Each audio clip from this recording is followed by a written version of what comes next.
Here's how Just Eat, Uber Eat and Deliveroo are killing the takeaway industry, but how you as a customer can help save it. So I just want to provide you with a bit of background. My name is Niaz Khan. I own Paracover Garden in the West End and City Spice in Brick Lane in the East End. But of course, both of my restaurants don't do takeaways. But when I was 14, 15, 16, I grew up learning in the industry through a takeaway. And all I've learned from the takeaway industry is, honestly, it's sad. It's actually sad what's happening. So let's start with the biggest thing, which is of course the commission. Now let's say you order £10 worth of takeaway. Of that, £3.50 is commission that goes to these delivery service app providers, which means the takeaway itself is left with £6.50.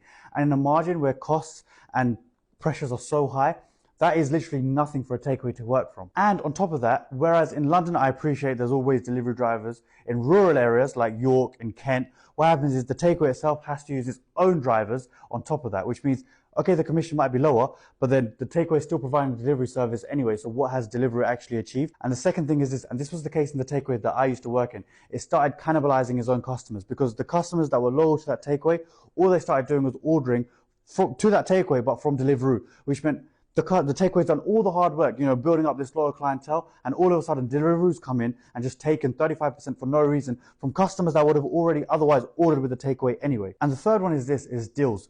What Just Eat does, what Deliveroo does, is it amalgamizes all the competition in one go. And what that means is all of these takeaways that essentially offer very similar things, whether it's burgers or Indian food or whatever, they have to compete very highly because you can't differentiate who's what on a screen. You really can't.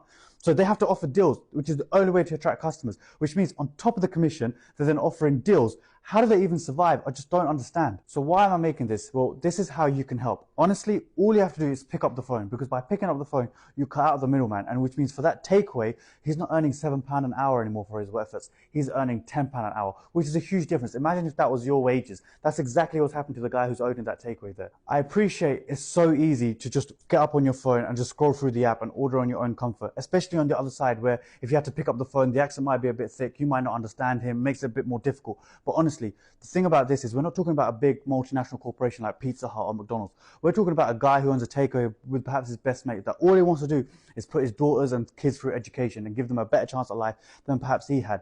By picking up the phone and just having a chat with him, you cut out that middleman. You cut out that 35% commission, which means he has a better chance to help his takeaway last maybe 60 or 90 days and just have a better go at giving his business what it does. Food that you would love anyway.